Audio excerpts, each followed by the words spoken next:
Goeiedag, ek hoop het gaan sommer baie goed met jou. Baie dankie dat jy ook deel is van hierdie week van gebed. Dalk is dit nou nie vir jou moontlik om die geleenthede binne in die kerk te besoek nie, maar is dit tog wel vir jou moontlik om na hierdie video's te kyk. En ek hoop werklik dat dit ook vir jou iets spesiaals sal beteken en dat jy ook saam met my en saam met die res van die mense ook deur die oë van die Here na ons gemeente en gemeentes sal kan kyk. Soos wat die Here destyds na daardie gemeentes in Klein-Asië gekyk het, die hedendaagse Turkye, daardie 7 gemeentes, en wat hy die boodskappe, die briewe dan deur Johannes aan hulle laat skrywe het. Dit is nogal wonderlik om iets daarvan te beleef. Die afgelope tyd het ons gepraat oor die gemeente van die Efese. Sondag het ons gepraat oor die gemeente van Efese en het ons deur die oë van die Here eintlik dit gesien dat hulle wonderlike dinge doen. Soos wat gemeentes eintlik baie keer doen, ongelooflik gestruktureerd is en alles net so mooi in plek is. Maar liewe tog, dan gebeur dit. Die belangrikste ding is dat hulle nie die Here meer so lief het nie, dat hulle eerste liefde versaak het. En die Here vir hulle sê, maar jong, julle moet terugkom na my toe, bekeer julle. Doen weer wat julle vroeër gedoen het.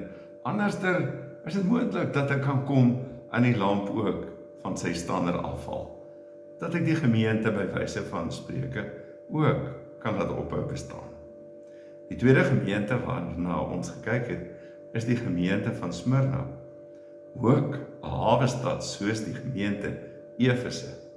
'n omgewing wat geweldig geblom het.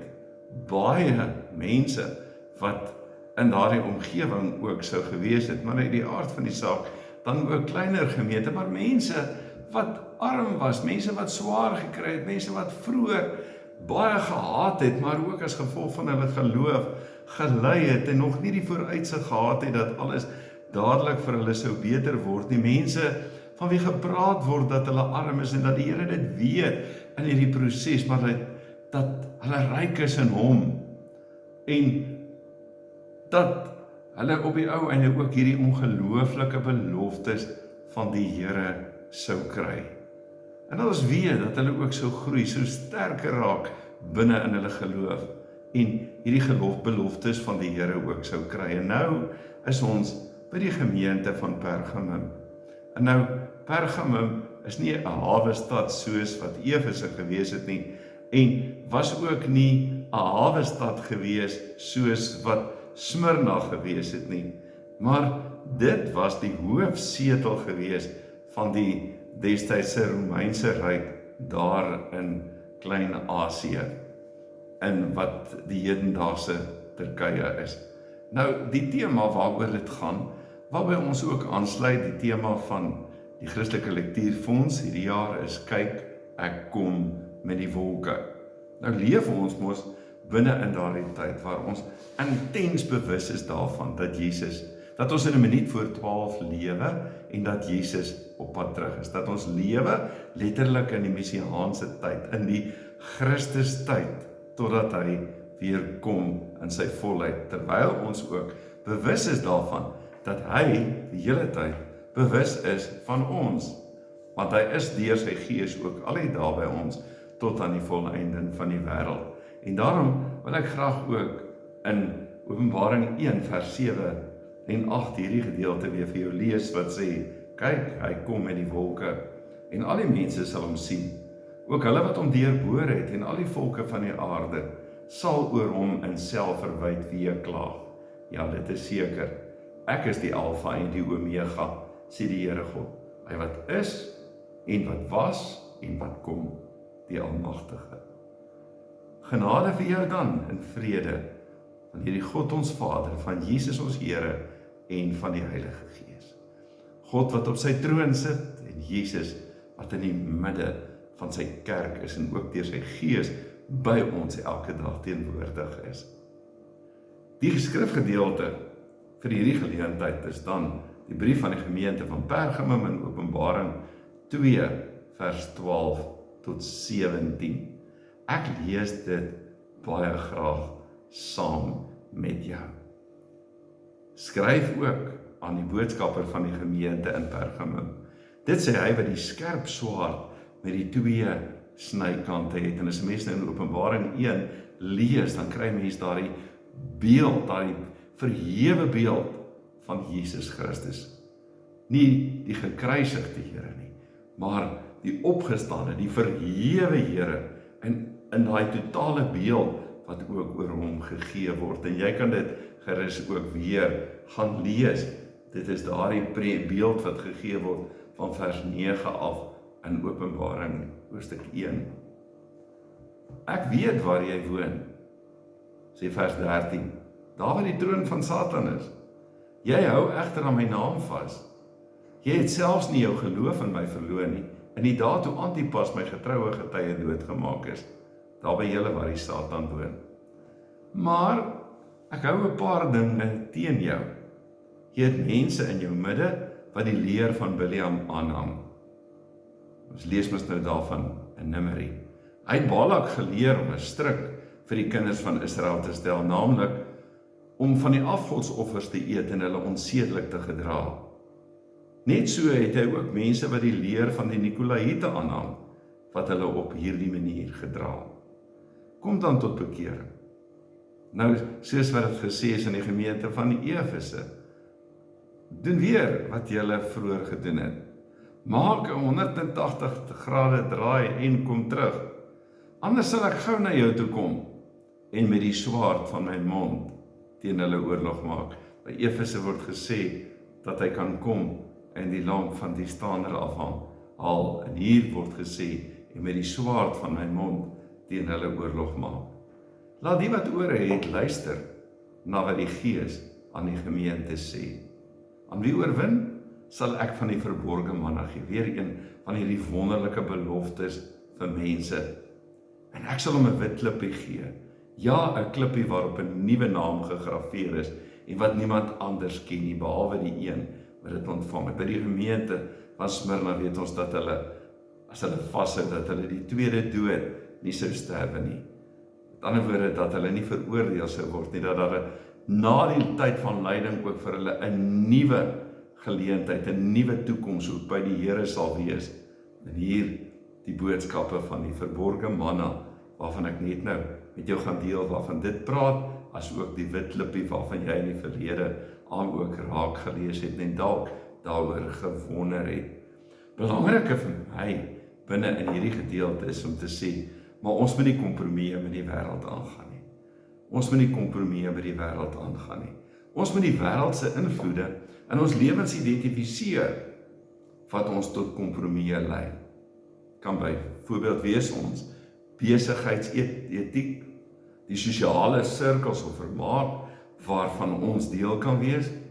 Ons moet ons fokus verskuif van 'n wêreldse erkenning na God se ewige beloftes en sy goedkeuring. Dit is mos makliker, nê, as jy geraak word deur die wêreld rondom jou, om daarmee 'n kompromie aan te gaan, eerder as wat jy regtig volledig op die Here sou kon fokus.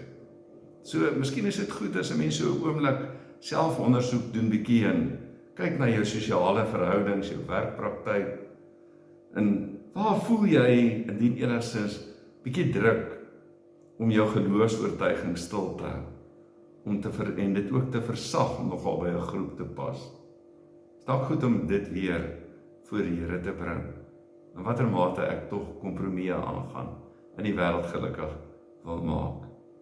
Nou sê hierdie gedeelte, kyk, ek kom in die wolke, en daarom moet julle konsentreer op die gawes van die Here. Eerder, met ander woorde, Jesus kom, konsentreer eerder op dit wat jy het, wat goed is vir jou, en dit wat uiteindelik ook die beloftes is wat jy gaan kry, en laat dit jou stimuleer, eerder as om kompromieë met die wêreld in te gaan. Nou Pergamum, dit gesê is die hoofsetel van die Romeinse ryk gewees daar in Klein-Asië.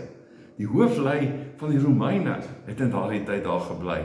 En hierdie feit het daartoe bygedra dat daar enorme kapitaal in Pergamum ingestroom het, wat die stad 'n baie luukse plek gemaak het.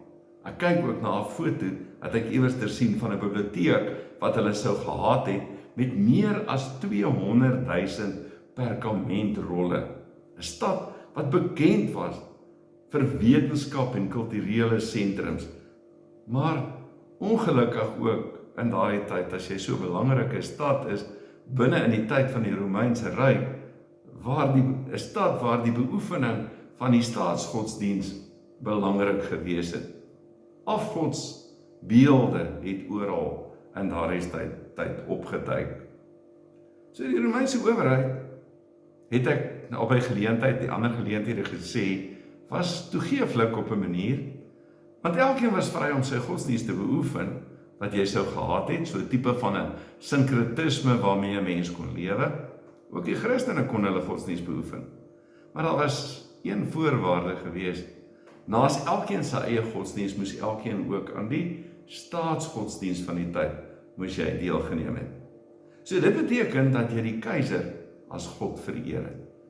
Nou, dit kan tog nou nie. Want ons verstaan dat daar net een God is. Want die eerste gebod lei immers, jy moet die Here jou God lief hê, jy mag naas my geen ander gode hê nie. Jy mag naas my geen ander gode hê nie. En dan weet ons mos die samevatting van die wet van die Here sê, jy moet die Here jou God bo alles lief hê en jou naaste soos jouself. Omdat hulle geweier het om die keiser te vereer, beteken dit dat hulle vervolg is. Hulle het gelei terwille van hulle geloof. Die oomblik as hulle nie wou aansluit by die keiserverering nie. Nou, dit vat 'n mens nog 'n partykeer bietjie terug na Daniël se tyd toe, nê, Nebukadneser, en dit wat in daai tyd gebeur het, die klagtes wat eintlik teen Daniël en wat ook in daardie tyd in die ballingskap tye ook teen daardie mense sou gekom het, omdat hulle as hulle nie die koning van die tyd wou aanbid en hom alleen in daardie stadium wou dien nie. En hulle dan dat mense dit vir hulle oneindig moeilik gemaak het. So, wat was die gevolg gewees? Moeilike gevolg altyd. Daai ding van, ons het gehoor by die gemeente van Smyrna, dat hulle werk verloor het. Maar hier gaan dit ook in besonder oor sosiale uitsluiting. Dan hulle word uitgesluit van almal en hulle word gemarginaliseer, half na die kant toe gedryf, omdat hulle nie meegedoen het nie, is hulle eintlik uit die samelewing uitgestoot. Nou, die ligging van die gemeente is nogal belangrik, want Jesus begin die brief met, ek ken die plek waar julle bly, daar waar die troon van die Satan is. Hy stel die setel waar die keiserverering plaasgevind het, gelyk aan die troon van Satan. Want as God nie op die troon sit nie, wie sit dan werklik op die troon? En dit was moeilik om sosiaal geïsoleerd te word. Dit is nog altyd vir ons moeilik. Dit is moeilik as jy binne jou werksomstandighede, as jy een kant toe geskryf word. Dit is moeilik as jy by die skool een kant toe geskryf word. Dit is moeilik as jy by jou sport een kant toe geskryf word. Christen is gespot uit die aard van die saak ook oor hulle geloof in Jesus. Hulle is uitgeskryf en het eensame mense geword. Ander mense sou gode maak wat hulle aanbid. Die gelowiges, die Christendom het verstaan dat God in die hemel is en dat ons op die aarde is. Dan word ons maak nie beelde van hom nie. Hy is die ware God. Hy woon in ons harte en hy woon by ons. En Jesus troos hulle dan met daardie woorde van, ek ken die plek waar julle bly. Ek ken die omstandighede waar julle werk. Ek weet dit. En dit moet daarin 'n groot troos wees, soos wat dit ook die troos was aan die gemeente in Smyrna, is ek ken die plek, ek weet dit. Want Jesus beweeg tussen die lampe rond, tussen die gemeente, so hy sien wat besig is om te gebeur binne die gemeentes en ook in hulle omgewing. En die druk moes geweldig gewees het. Terwille van vrede, dan het ek gesê, om kompromieë te wil aangaan. Mense dalk sou sê, ag, nou wat maak dit nou saak, as jy so 'n bietjie wierook brand vir die keiser, gaan dit nou vreeslik skade doen. Vir die Here gaan dit egter nie oor die wierook nie. Hy stel dit gelyk aan diens aan die Satan. Want as jy nie die Here dien nie, wie dien jy dan? En jy kan die Here jou God alleen dien. 'n Mens wonder baie keer onder moeilike omstandighede, se mens daaronder leef en werk. Ons eie geneigtheid om om dan kompromie aan te gaan, om 'n bietjie van ons beginsels te kan prysgee. Ons kan ook sê, maar dit is tog nie so erg nie. Kan tog nie so erg wees nie. Maar Jesus sê, nee, dit kan nie. Dis die troon van Satan. En wat is die sonde van die gemeente? As mense 'n oomblik in die gemeente sou hê, dan sou ons sê, dit raak skielik stil in die gemeente. Want die Here hou nie daarop nie. Die toonaard verander drasties. Ek het 'n paar dinge teen julle. Julle het mense daar wat die leer van Biliam aanhang. Hy het verbaaslik geleer aan die volk Israel van my afvallig te maak, sodat hulle afgodsoffervleis geëet het en onsedelikheid bedryf het. So is daar ook onder julle mense wat die leer van die Nikolaïte aanhang en dieselfde sondes doen. Nou weet ons mos wat Biliam gedoen het. Hy was verantwoordelik vir die feit dat die Israeliete afgodsoffervleis geëet het en onsedelikheid bedryf het. En jy kan daarvan lees in Numeri 25 vers 1 tot 2. En die onsedelikheid in daai tyd in die vorm van tempelprostitusie was deel van die heidense godsdienstbeoefening. En nou gebeur dieselfde in hierdie gemeente. Hulle het gereken, aangesien hulle bekeer is, maak die sonde nie meer saak nie. Jy kan ons nou maar toegee, jou saak met die Here is mos reg, jy gaan ons hemel toe. Is dit nie wat ons baie keer doen nie? En dan maak ons die genade van die Here, dan maak ons hierdie versoening van die Here uiteindelik goedkoop. Weet jy wat? Om gered te word is verniet dat die Here, die genade van die Here. Maar die genade van die Here is uiteindelik die prys wat daarvoor betaal het, is oneindig duur. En daarom kan ons nie goedkoop handel in ons eie lewe nie, met ons verhouding met die Here nie. Ons kan nie goedkoop daarmee handel nie. Die prys wat vir ons betaal is te duur. So iemand by geleentheid gesê het, God vergewe, dis sy job. Dis nie waar nie, want dit is so duur om te sê, alles is okay, ek gaan ons hemel toe. Prys is betaal, so ek kan nou maar lewe soos ek wil. So het hulle begin saamgaan met die heidense tempels, waar hulle sag gemaak en aangehits is om te sondig. Maar Jesus sê, bekeer julle. Beteken draai om, gaan terug. En hy praat met die hele gemeente in daai tyd. Praat met ons as ons ook wegbeweeg. Praat met ons as ons besig is om kompromie met die wêreld te gaan. Dit gaan nie net oor individue wat sondig nie, maar oor die feit dat 'n gemeente dinge toelaat, dat ons alles toelaat, dat ons naderhand nie meer kyk en bewus is van die foute wat ons maak nie. Van naderhand is die hele gemeente eintlik skuldig wanneer hulle sondes in hulle midde duld. Jesus waarsku dat as hulle nie optree nie, gaan hy persoonlik self ingryp. Maar wat is die beloftes in die gemeente?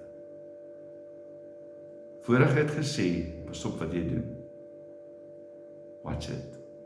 Nou sê hy. Maar die Here wat weet wat die prys is, wat dit kos om 'n Christen te wees. Hy weet dis nie altyd maklik in die samelewing. Daardie keuse wat, die Here het 'n keuse vir ons gemaak. En ons maak 'n keuse vir die Here. Omdat die Here vir ons die keuse gemaak het. Ons weet wie sin ons is. Ons weet aan wie die gemeente behoort. Ons weet wie die hoof van die gemeente is. En die Here weet, want ons is gedryf deur ons identiteit, deur wie ons is, waarheen ons uiteindelik op pad is. En Jesus weet dat daar 'n prys is, ook as 'n mens 'n Christen is, dat dit nie altyd maklik is in die samelewing waar dinge so anders lyk nie. En daarom gee hy vir hulle 2 beloftes. Pragtige mooi beloftes. Die eerste belofte verwys na 'n belofte ook in die Ou Testament, of eintlik na 'n ou Joodse legende. Ek wil graag net weer lees wat hier so staan aan die gemeente van Pergamum. Hy sê, aan elkeen wat die oorwinning behaal, sal ek van die verborge manna gee, en daarby sal ek vir hom 'n wit steentjie gee, met 'n nuwe naam daarop gegraveer. Nou die eerste belofte, van hierdie verborge manna, verwys na 'n ou Joodse legende. Toe die tempel in 586 voor Christus deur Nebukadneser vernietig is en verwoes is, het Jesaja volgens oorlewering 'n kruik met manna, wat Moses in die ark gesit het, nou nie die ark wat gevaar het, nie die ark wat gedra is, die ark van die verbond, het hy dit geneem, het hy daardie manna wat daarin gewees het, het Jesaja gegaan, wat Moses daarin gesit het, het hy van daardie manna gevat, en in 'n spelonk, ander woorde 'n tipe van 'n grot gaan wegsteek.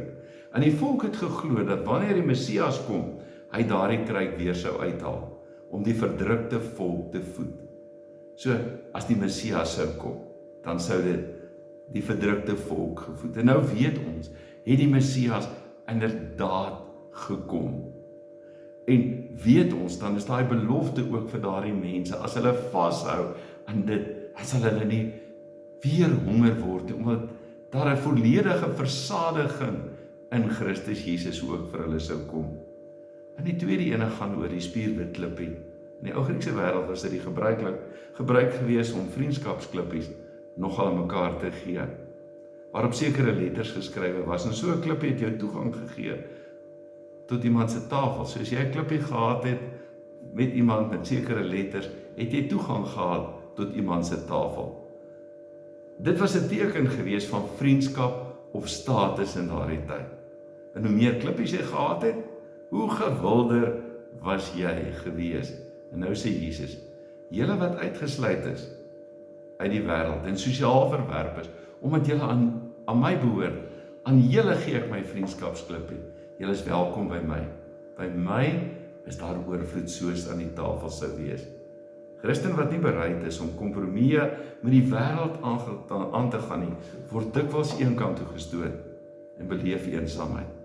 Ons mag nie toegee nie. Jesus eis van ons getrouheid. Hy is van ons gemeente getrouheid. En dit beteken ons teenwoordigheid. Dit beteken ons uitstaan. Dit beteken ons belydenis, die geloof in die waarheid. En wat ons deur getrouheid verloor teen die wêreld, vergoed hy deur vir ons die vriendskapsklippie te gee. Ek is welkom aan sy tafel. Ook wanneer ek by die nagmaal kom, dan word ek daaraan herinner. So kry ons deel aan sy huis, aan sy tafel en sy familiekring. Daarom konsentreer op dit wat die Here vir jou gee. Dis belangriker as dit wat die wêreld vir jou sou gee. Moenie jou waardes verloor nie, moenie jou etiek verloor nie. Want wat hy gee is altyd beter, meer as enigiets wat die wêreld kan gee. Kyk, hy kom in die wolke en daarom moet ons nie kompromieë met die ongelowige wêreld aangaan nie. Amen. Ons sake vir voorbidding gaan ek nou so stadig vir jou gee, en dan kan jy dit ook onthou en jy kan weer na luister. Bid dat elke gelowige die gawes waarmee hy of sy geseën is sal gebruik tot die uitbreiding van die koninkryk van God, want God het gawes aan ons elkeen gegee. Kom ons maak dit werkend en ons gebruik dit. Bid dat die Here gemeente sal bewaar teen vreemde leringe. En ons word so blootgestel deur dit wat ons op die media kry, al hierdie WhatsApps en boodskappe wat vir jou gestuur word, en elke ou wat iewers uit 'n bakkie uit besig is om met jou te praat, enige ding wat besig is om te gebeur. Bid dat die Here onderskeidingsvermoë vir sy kerk sal gee, 'n gees van onderskeiding, om tussen die geeste te onderskei oor wat die waarheid is, om te onderskei wat reg is en verkeerd is. Ons bid vir ons skole, ons bid vir ons onderwysers, ons bid vir geïnspireerde jong mense, ook in hierdie tyd, waar binne in ons lewe. Here, baie dankie dat U ons leer om getrou aan U te wees. Dankie dat ons kan weet, dis die beste pad wat ons ooit kan vat. Help ons om getrou te wees. Help ons om U te eer, bo kan alles. Here, daar is niemand soos U nie, en ons eer U, en ons verheerlik U in alles. Help ons om altyd te kan onderskei tussen die waarheid en die leuen, en dat ons nooit die leuen sal volg nie. Here, en as ons eensaam is, dankie, of eensaam voel, omdat ons uitstaan vir U, dankie dat ons welkom is aan U tafel, en by U, dat ons vriende is met U. U noem ons uiteindelik ook, dat ons U vriende is. Seën ons elke ene, Here, binne in ons gemeentes, help ons om met toewyding te lewe, Here, en uiteindelik te beleef watter vreugde daar ook vir ons is. Seën ons elke ene, Here, en wil U verheerlik word in die koningsnaam van Jesus die Here. Amen. Die Here wat op die wolke kom, groet jou ook. As ek vir jou sê, die genade van ons Here Jesus Christus, en die liefde van God, en die gemeenskap van die Heilige Gees, sal by jou wees en bly elke dag. Wees getrou. Amen. Mooi bly.